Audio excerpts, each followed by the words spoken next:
evening, Graham. Hello, Charles. Not so much one man's, not so much tiny ego, two big egos, back restored, and good evening. And good evening, Anthony, as Oh, well. And thank you for even one rushing. of our egos would fill a car, really, Charles. So, Well, you say that, I'm pretty confident mine would.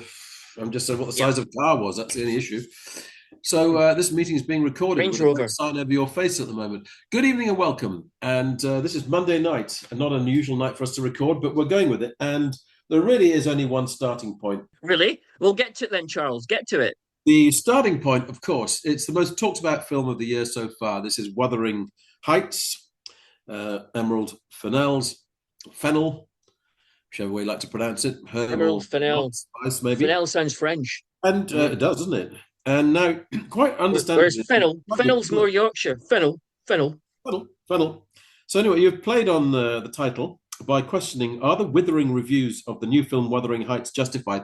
You saw the film yesterday. I saw the film over the weekend too.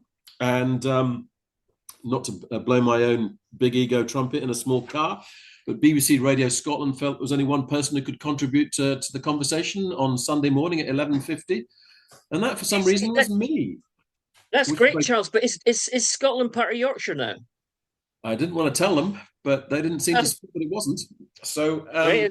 They have no idea where it is, Charles. That's the problem. well, I mean, maybe, obviously we go and cover the Edinburgh Fringe Festival, and the Edinburgh Film Mm. Festival, so maybe there was some reason Yeah, we behind do. it. Anyway, so you But you and I have yeah, both seen it. It's produced a lot of debating points. It was even flashed across the top of the Sunday Times with Camilla Long's opinion on the film. And she normally obviously concentrates on politics, but felt that this was something obviously that had caught her imagination. And she suggested that Emily Bronte would like the new sexy version of Wuthering Heights. She wrote rather more at length than that simplistic definition of what she thought, and a very thought provoking piece about it. Likewise, 13 minutes of Mark Kermode and Simon Mayo on their show as yeah. well, discussing it, and interesting, maybe contrasting opinions. But the opinions that have mostly been not just sort of one Rotten Tomatoes throwing at it, but everyone seems to have been largely throwing Rotten Tomatoes at it from our Fourth Estate press, who've been pretty miserablest about it and dismissive about it. And you and I think, might come to somewhat different opinions to that about it. And I think, Well, if we get to the I'd point, like we a will. more Yeah. balanced view. I'd like a more balanced view. Well, I look on it as a noble failure. It's a bold, a bit brave, Yeah. a noble failure, but it is ultimately failure. It's not a bad film, Nope. but it's got some serious flaws, that's for sure. Okay, so you're still calling it a noble failure as opposed to just a flawed film. Yeah. Progress that thought as to what actually ultimately makes it a failure, rather than a film that actually, still, I think, in terms of a 21st century filmmaking, has some merit within it. Yeah, well, first of all, I don't go by the argument that it's not faithful to the book, therefore it can't be good. Because It's an most irrelevant films, argument, isn't it? yeah, most films that are adaptations of books, if they're any good, they usually aren't that faithful. It's Exactly. very difficult to do a faithful adaptation, make a good film. They're two Mm. totally different, you know, artistic genres. Well, And one I'm is a, I'm a visual sucker. and one is Yeah. verbal. It's as simple as that. I mean, one has to Well, and remember also that. you can't get a whole story in a film. The Of course film would be not. 6 hours long, Exactly. at least.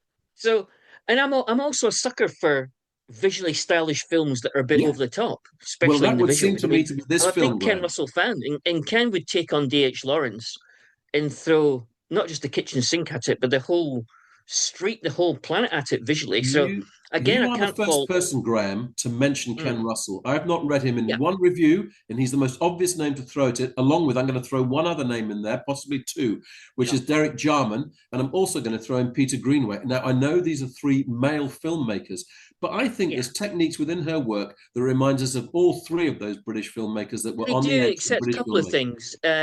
The only one that's vaguely close is Ken, because Ken was screamingly over the top and very Yeah, emotional. yeah, And Emerald Fennell's quite emotional, whereas yes. both Greenaway and Jarman, very stylish, very cool-headed, calm, I'm making sophisticated. the comparisons, Not Brian. that, not so emotional. I think I'm probably making the comparisons there on the visual. You're right, Yeah, absolutely but right. even the That Ken visuals, Russell is the the most visuals likely are because of different the as well. The emotion. visuals are very stylish, very Mm, loudly stylish, but very cool. And mm, also, Emerald is a very feminine director, and she brings a feminine aesthetic to the visuals as And well, which isn't the actually same needs as to, because Ken. it's a feminine led story. That's the whole point. Written Well, by yeah, well, a that isn't young the woman problem. about a woman, a young The woman. problem with the film has nothing to do with that. That is not even vaguely the problem. Mm. It it, Let's it dive takes into a the gothic problems then. it takes a gothic Alice in Wonderland feel to the visuals, Yeah, to the tale of romantic obsession in the Yorkshire Dales. yeah. So in that regard, it's very much visually like Robert Eggers' Nosferatu from 2024, Mm. like Yorgos Lanthimos's Poor Things from 2023, like Guillermo del Toro's Frankenstein from last year. Mm. It's gothic, screamingly over the top, colourful visuals. And like those films, I didn't like most of those films overall because I felt the film would have been better with the sound turned down. And I think it's the same thing with Wuthering Heights. If there was no sound and no dialogue, just the visuals, you'd go, bloody hell, Wuthering Heights is a great film. The same Mm. with Nosferatu and Frankenstein. Maybe Poor Things had a slightly better script. I think it probably did. Yes, I think But it did. they're visual films. And the part of the problem is that the script, unlike Saltburn Emerald's previous film, where the script was very clever, well thought through, all the ideas were thought through, the dialogue was really snappy and intelligent, the Had wit. characters were believable.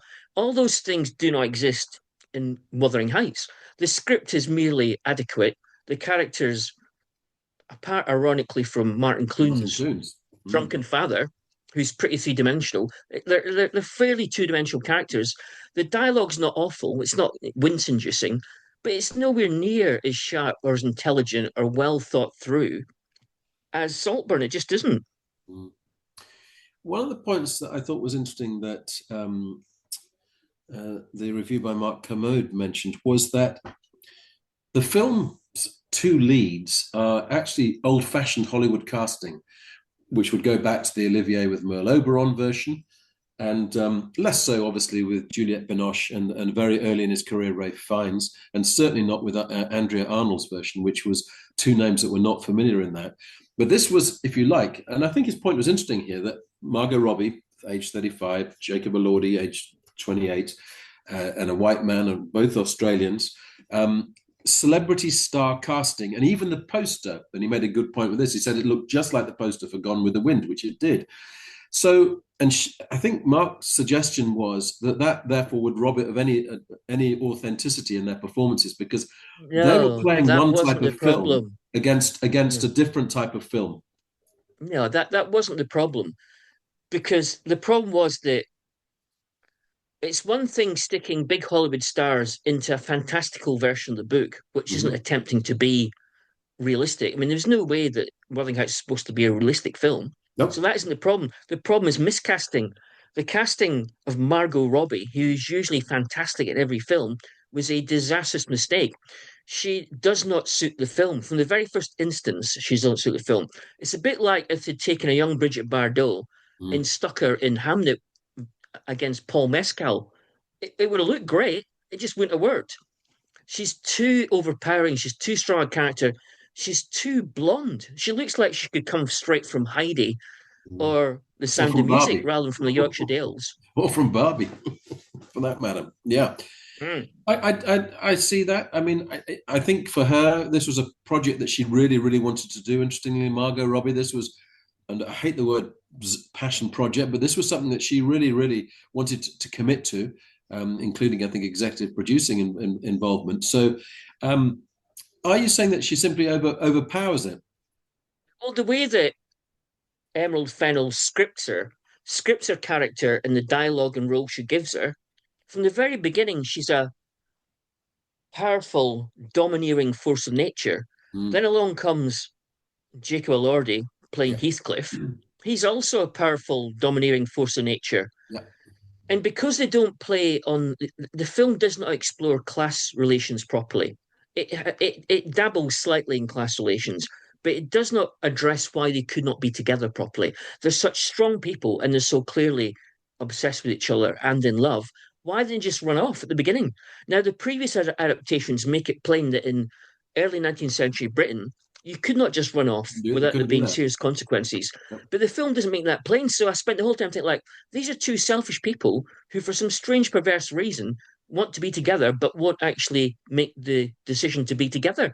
And it Mm, undermined the whole story, I thought. I just thought, what's the point of this? These are two spoilt brats. And I use the word brat advisedly, bearing in Yeah. mind that Charlie XCX Yeah, does the songs that's a for the good point. film. Yeah. They were just a couple of brats. And by the end, when Kathy dies, and everybody knows that Kathy dies, Wuthering Heights, I'm not spoiling anything, Oh no. because they're good actors, Margot Robbie isn't a bad actress in this film. She's just Mm, the wrong actress. And mm, Jacob Elordi is also good once he shaved his beard off and cut his hair so you can actually see his face. They're mm. both good. So when Kathy dies and, Heathcliff's overwhelmed by the grief of the situation, it's actually quite moving, but it's too late. The rest of the film doesn't work as a story or as a characterization. And so the end can't retrieve it. It's just miscast and misthought through. I'm therefore going to put you on the spot as to a suggestion as to who could have played it. Somebody with brown hair for a kickoff, somebody who looks like they've got some hint of vulnerability about them. There's no hint of vulnerability. Just because Kathy's strong and willful and Heathcliff's a bit strong willful, they should be allowed to have some hints of vulnerability so you can sympathize with them. And there's no hint of that whatsoever. So you need, it's not so much that Margot's bad in it, it's the decision to act the character the way it's acted Mm. is wrong. It needed a bit of vulnerability in there, but from both lead Okay, actors let's throw in two those names at roles. you then straight away: Emma Stone Mm. and Jessie Buckley. I mean, to me, they're more I obvious I think choices, both of them. yeah, you're right because they're both strong women, but they've also got hints of vulnerability. I think you're right. If you kept Jacob perhaps and brought in one of those two, it would Mm, have been a better film. mm. I mean, it looks great, and so does Margot. If you imagine there's no dialogue, it's fantastic, and it makes a great poster. Bit of a It structural reminds me of fault there when in a Terence film, Stamp. Graham. Yeah, it Oh, reminds me that's an when interesting Terence point. Stamp. Okay, Graham, It reminds me when if this Terence had been a Stamp and Julie silent Christie. movie, Graham, if this had been a Yeah, silent film, I mean, made in the silent era, it would have worked. isn't Yeah, that a it would have worked fascinating better. thought? Isn't that a But fascinating it thought? reminds me, it reminds me of John Schlesinger's Far from the Madding Crowd in Mm, 1967, whereas Terence Stamp and Julie Christie, the beautiful couple of that era, yes, were yes. cast as the main characters, Yeah. and it didn't work for almost the same reasons Too because you didn't have beautiful, any sympathy for too Terence Stamp beautiful. or Julie Mm, Christie. mm, mm, Same mm. same problem. 50 years later. The other discussion point that Mark Commode mentioned was that I think the interview that Simon had done with Emerald talked about the fact of pitching the film towards 14-year-old girls. Now, refract it through that, and how does that affect the film? If I was a 10-year-old boy, I would have enjoyed the film, partly because of Margot Robbie looking great and Mm. partly because of the sex in it. So, yeah, I can sort of see that. I mean, But a to my mind, 14-year-old girl? I can't imagine in my head ever being able to think like a 14-year-old girl. I couldn't think like a 14-year-old girl when I was a 14-year-old boy. I No. certainly can't think like that now. That's an excellent But answer, I, Graham, to deflect from my question, but I agree with it actually, because it's an unfair I question thought to, the to sex in analyze. Saltburn aided the story and Yeah. wasn't gratuitous, No. even though it was a bit shocking. I Yeah. thought the sex in Wuthering Heights, even even though it was mainly transgressive sex, didn't help the plot at all. It actually seemed gratuitous, and I was going to call the film 50 Shades of Bronte. Yeah, that's a possibility, or or basic, even more basic instincts. Yeah, Yeah, that's a good idea. I mean, there was the editing where they were just shown bonking in several different ways and in succession, in a coach, in a field, etc., in the rain. And in those moments, Graham, are you saying that again that's where it just enters maybe a softer porn version, if you like, or as you say, 50 Shades of Bronte? I think the problem is, Charles, that great sex on screen and perhaps in real life involves an element of surrender as well as domination. And you Mhm. cannot imagine Margot Robbie and the way she played Kathy ever surrendering to anybody, not even someone as gorgeous as Jacob Elordi. So I thought she basically Lordy, was. lordy. It's one thing having strong women in a film, which is obviously fantastic, but when Yeah. it doesn't work for the film, it's obviously a mistake. And I just think I didn't believe any of it. I didn't believe anything involving Margot Robbie in that whole film, even though it was an enjoyable film to watch. It wasn't a terrible film. The script wasn't terrible, and the dialogue wasn't terrible. You could watch it and get something from it for sure. And if Mm. you turn the sound down, It was a fantastic film, but I just didn't believe Margot Robbie at any point in that whole movie. So, on a purely commercial level, Graham, because I've introduced it as the talking point film of the year so far, which I think it is, would you still, despite all the faults that you've mentioned, the fault lines, the foibles with it, the failings of it, is it still worth going and seeing? Yeah, but it's worth seeing, but it's not worth rushing out to. Meaning? Meaning you'll get something from it, but unlike Saltburn, which deserved its high reputation, this Mm, doesn't deserve a high reputation. It deserves a middling reputation. okay, It's I it's think it's a that's work. fair You enough. can tell it's a work of talented people. There's a Yes. lot of talent involved, but it's misguided to a degree. So, last question on this film before we move on. If you were to recommend any previous version of Wuthering Heights, and they stretch back to 1920, would you recommend any previous version of Wuthering Heights, or is it, as I'm going to posit, a really difficult book to make into It's a like The film? Great Gatsby. There is no film that could possibly do justice to The Great Gatsby, and Wuthering Heights is pretty similar. I would say that my favorite one is the one which is least faithful to the book and Yeah. which is most straight, and that's the one from the 30s with Laurence Olivier and Vivian Leigh. It Merle goes Eberron. straight Merle Eberron. it goes Yeah. straight for cliched romance and Yeah. atmosphere and common sense dialogue, and it works. Yeah. I'm going to suggest to you that rather than going to a film version of maybe read the book. One suggestion. The other thing is, Mm. I did see I think, a brilliant theatrical production of it, Wuthering Heights, done by Emma Rice's company, now called Emma Rice Company, but at that time called Wise Children. And that was, I think, 2021 that came to York Theatre Royal, and it took in the story beyond the death of Kathy to Hindley's children and how Heathcliff was with them. It Mm. managed to bring the whole story into it, and I thought it told it brilliantly with modern theatrical techniques, but absolutely resonating with the book as well. So that I was would one also, production of it that I yeah, thought was really worked well. I think you're right. On this stage, they can just dwell on the obsession and the darkness, and that would work well in an intimate setting like a stage in a theatre. Mm, mm. But I also Splendid. think that in Yeah. terms of her overall career, Emerald Fennell, Yeah. its maximalist approach to a famous work with big stars puts her firmly in the mainstream of European and Hollywood art house directors who are having big hits right now. So Yeah. it takes her out of the sort of like, wasn't that a great British film, Mm, brackets, Saltburn, mm. into the international realm of successful modern film directors. So she fits a trend. It's elevated her career, I think, in some ways. Those links you've made with, obviously, you mentioned Poor Things as an example. Absolutely, Graham. It is part of that's a really good comparison to make. Again, not seen that in other reviews, but I think that's a fair point to make. With Mm. the filmmaking that's going into this territory. It's all part of a trend. These are all maximalist films. They're all attempting to do the same thing. Mm. Splendid. Well, now, Graham, we move on to second thoughts on Dry Cleaning's new album, Secret Love.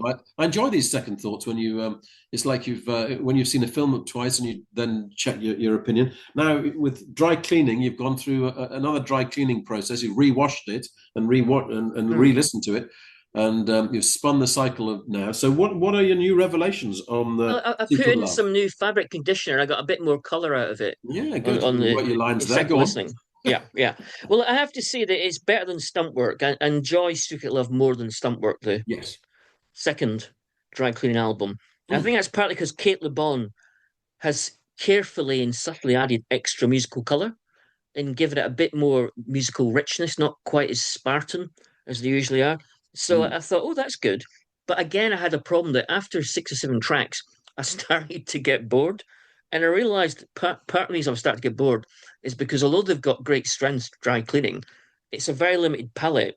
And the skeleton that they build things on is quite, despite Kate LeBon's best efforts, a fairly threadbare skeleton. They've got that I'm same going to make the scratchy, comparison. irritating guitar, and they've Mm. got the same deadpan, Vocal. deadpan humor with Yeah. intelligent, sharp, surreal, offbeat lyrics. But that's all they've got. They literally haven't got anything else. And when I listen to Sonic Youth, any Sonic Youth album, and obviously Sonic Youth have influenced Dry Cleaning, when I Yeah. listen to any of the Sonic Youth albums, there's quite a lot of them. Not one of them makes me think, wow, that's a limited palette. Sonic Mm. Youth don't have enough ideas going on, like Dry Cleaning do, which I'm I going to make a suppose just shows comparison, their Graham. limitations. I'm going Mm, to make a comparison with mm. Lily Allen's new album. Well, I say new, but actually I'm saying it's new because it's only finally gone into the shops in a CD version. The Oh West yeah, End Girl album, which runs out yeah. of interest again after maybe 6 or 7 songs. The Mm, limitations mm. become apparent. That's true. I also think the thing about Dry Cleaning, that one thing they haven't got, which Sonic Youth did have, Mm, is Sonic Youth always had a bit of a groove. They were always a little bit, the bass had a bit of a groove. They weren't quite funky, but mm. there was some rhythmic, warm features beneath all that discordant dissonance and the sharp angled guitars and the occasionally deadpan vocals. But there's no groove in Dry Cleaning. It's all very white bread, straight line.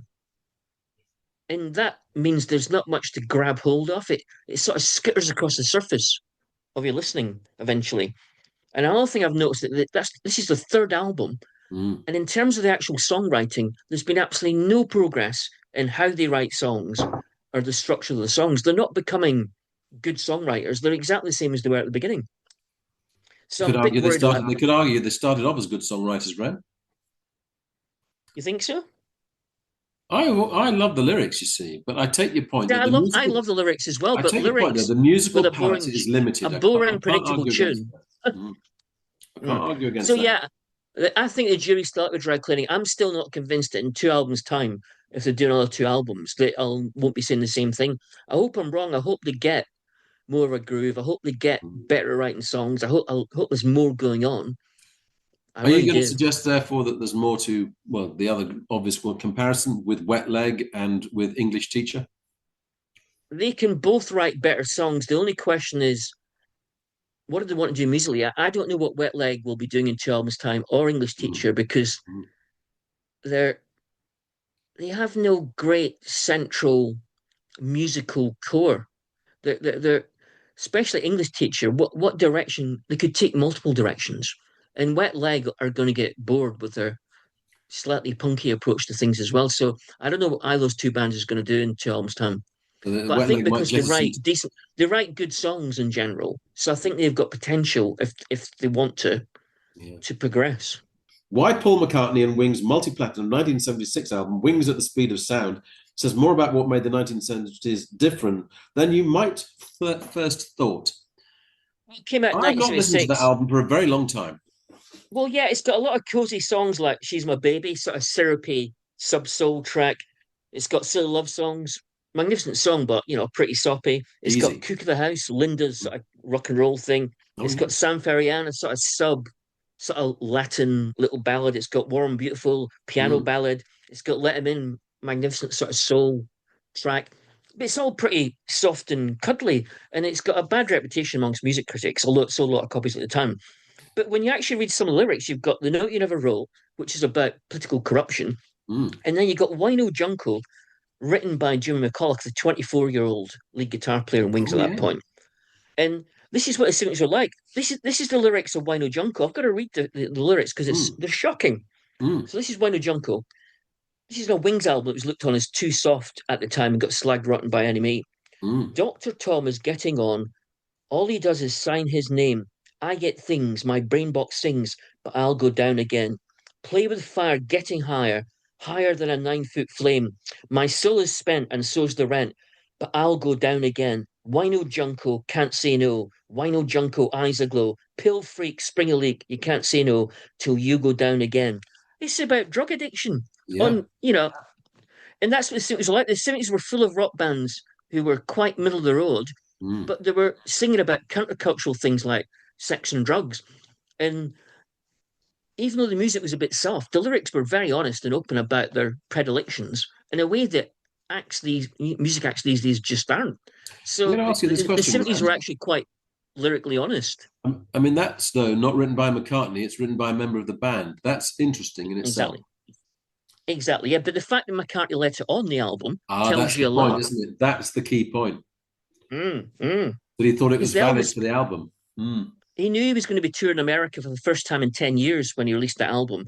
He knew mm. he was going to play the arenas, and yet he knew he had a family audience, and he still had that song on.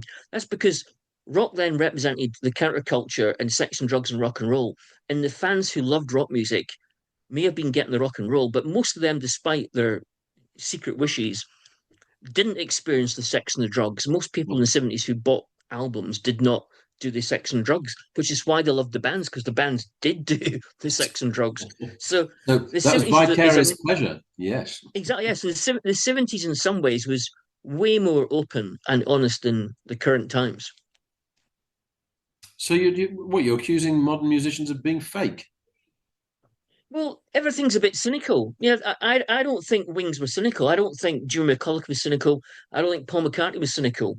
I He's think frank. musicians these days are much more self-conscious Yeah, about the impact that their lyrics and their songs and their looks and their TikTok and Instagram and videos yeah. and their Super Bowl halftime and their Grammy Award speeches are going to look.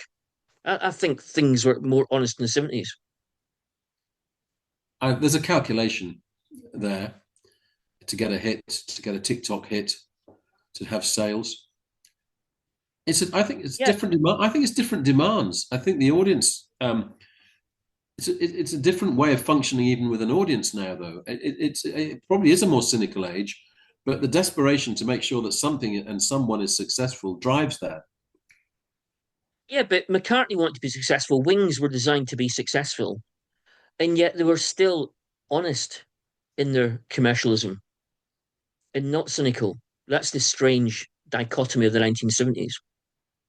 So, can you think of a truly honest modern songwriter, Graham? Not of that size Not of that and stature. stature No, commercially. no, I can no. think of loads of bands who are honest, who don't sell millions of records and will never tour America playing arenas. But I can't think of anybody who fills stadiums, arenas, who goes around the world being that honest. Where does that leave Bad Bunny?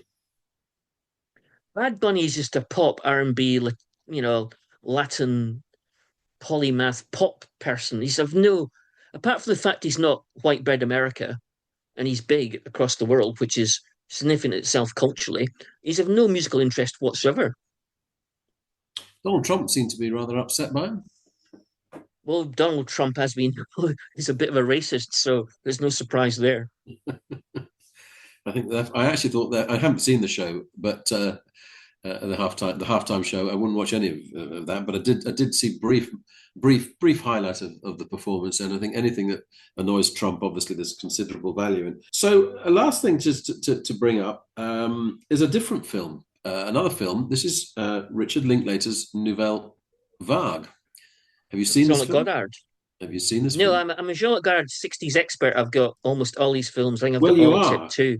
Yeah. and so it's basically the story behind this is really it's about how the film Breathless was made. I've also got that in my Blu-ray collection. Very Have good you? film. Okay, so that Agnes is Varda, Agnes. very good That's film. Agnes Mm. Varda. Now, but anyway, I do still think this is good that actually because Richard Linklater's made his film Nouvelle Vague, that a season of French cinema is happening at City Screen. And now I would say that I think one of the most enjoyable films I've seen this year was Nouvelle Vague. I love What's so Richard good about it, Linklater Charles? because it's a celebration of the new wave of French filmmaking, which was groundbreaking in every way. And Jean-Luc Godard, well, Graham, you know much more than me about this because this is one of your favorite passion subjects. He was the Absolutely, most radical filmmaker of the that's 1960s who wasn't absolutely, totally obscure. and that is what comes across. But the work that he had to put in while being that the most radical, the risks that he He took was in doing also a so, husler. He had to hustle the whole time to get his the films made. whole thing was hustling. Mm. But it's gloriously made within that. And of course, so you've got you're going to correct me if I get the name wrong. Jean Paul Belmondo or Jean Pierre Belmondo. What's the name? Jean-Paul Belmondo. Jean Paul Belmondo, and of course the ultimately tragic lead actress. Well, you carry on. No, Come on, you give me let's the hear it. name. You give me the Let's name. hear. No, you do it. Graham, hi. Come on, come on. Anyway, played by Zoe Deutsch, right? Yeah, And yeah. you're going to have to you have to give them. I sometimes have blanks now, Graham. I'm 65 nearly. Go on, give me the name. Yeah, I'm exactly the same. Let's move on. Okay, so the point being, anyway, that the way that they are played hopefully you're looking it up. The name. It's embarrassing not to be able to remember this name. She died in very sad circumstances. It's only embarrassing, Charles, if you're embarrassed. I'm totally embarrassed to suddenly not be able to remember the name. Anyway, part of the joy actually is watching the performances playing these roles of the iconic film star Belmondo and the American actress whose name is still escaping me. God, I hate getting old. I really hate getting old. But also it shows the relationship with Jean-Luc Godard with the producer and how difficult that was, but how brave it was actually to be doing what he was doing. It's shot in black and white, of course, which it needs to be. It even has at one point, it uses the word breathless because the actress is running down the street and she just at one point, and he says to be out, says be breathless, and so she is. It's a beautiful study in filmmaking. It's utterly authentic to Breathless itself. And it co-stars Gene Seberg. Thank you so much, Graham. God, why can't I hate getting old. It's embarrassing, these blanks that happen. I could have told you that 5 minutes ago if my brain had been how it used to be. Anyway, and Zoe Deutsch's performance as her is absolutely delightful. The energy of the film's gorgeous. The humor in the film's wonderful. The look of the film is so utterly French and gorgeous. It's a delight. It's Richard Linklater, great filmmaker in his own right, celebrating the joys of filmmaking. It's a bit weird though, because Linklater's from Texas and I know he's from a DIY indie background, a bit like Godard. Exactly. But that's the Linklater's background and his CV of films has very little in common with Jean-Luc Godard at all. It's like a really American guy vis-a-vis a really French Swiss guy. It's a real contrast to two of them as directors and people. It is on one level, but I think, it's an homage, Graham. It's an homage. I suppose it's amazing that American directors who are not in their 80s still revere Jean-Luc Godard, who last had a hit film, and I use the word hit advisedly, back in the 1960s, really. He made, 60 films? Jean-Luc Godard? 60 films? Yeah. The second half of his career, he was still big in France and Europe, but he didn't have much released in Britain or America, that's for sure. So why is he so significant? You have a love of his work. Why is Jean-Luc Godard so significant? Which I do think comes across in the film. He was completely imaginative, totally creative. He had great visual style, but his ideas were as deep and as important as visual style. He was never a stylist on its own. His ideas were very heavy, very deeply thought out, but the characters were quite casual. So and his music soundtracks were unusual. So you had four different things happen at the same time, going in different directions, spinning the plates with strange juxtapositions. There's such richness and depth to his 1960s films, way more than any other film director, even in the French New Wave. And his style and his ideas influenced almost every decent film director in the Western world throughout the 1960s. And he kept on changing his style and his content, kept on developing. Just like the Beatles went from Please Please Me to Abbey Road and Sgt. Pepper, Jean-Luc Godard went from Breathless to La Chinoise, Weekend, and really out there political films. He's absolutely stupendous in the 1960s. The key thing I'm taking from that, Graham, and if we just sort of look at the contrast, if you like, with Wuthering Heights, which has visual style, unquestionably, but the difference, the lack of depth that's within the film emotionally, despite the fact that it's about the greatest thing in the world. No, it's got the emotions. There's a lot of emotions in Wuthering Heights. Yes, Graham, but the dialogue, but the ideas aren't deep enough or rich enough. That's right. That's what I'm saying. The dialogue is not deep enough. Yes, it's full of emotion, but it's not emotion that's being explored in any way that it's always through the visual element even leads the emotions. It steers you all the time. It's quite a powerful book, although it's quite a diverse, wide-ranging book. But the film is just overwrought in one direction. It's not overwrought in several directions like the book is. It's overwrought in one direction. But it's just, I'll say the word two words, one direction again. It's one directional. If she'd applied the richness of Saltburn and the original book by Emily Bronte to the film, even with Margot Robbie there, it might have still been a great film. But the story's too pedestrian and too tramline and too predictable. Whereas, go back to Breathless, the contrast. Who knows what's going to happen next in a Godard film? Well, you don't. Well, that's one of the things, again, that this film, the Nouvelle Vague, shows, is that the actors really didn't know from day to day what they were going to be expected to do. And some days he'd turn up and say, right, we're not even filming today because it didn't feel right. He didn't feel either in the mood for it or He almost always wrote his script during the shoot. He'd have an idea which he'd pitch to producers and money men, but he wouldn't actually have a script. He'd write the script as he went along. writing on the fly in a cafe, which again is shown Exactly. beautifully in there. So That's because he knew a lot and he thought a lot. So therefore he had enough of a richness in his own life and background and his reading and his cinema history to like just, invent anything on the spot. He was a very intelligent, interesting person. that's one of the things that, again, in Linklater's film comes across really well is that the quotes that are said by Jean-Luc Godard in the film, based on his research, his knowledge of previous filmmaking, his knowledge of the wider arts, his knowledge of the wider world, all feed into how he makes films.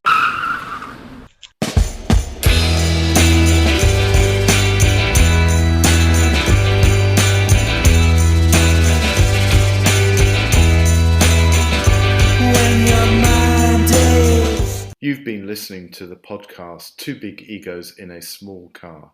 Your hosts were Graham Chalmers and Charles Hutchinson. This was a Baltic sub-production.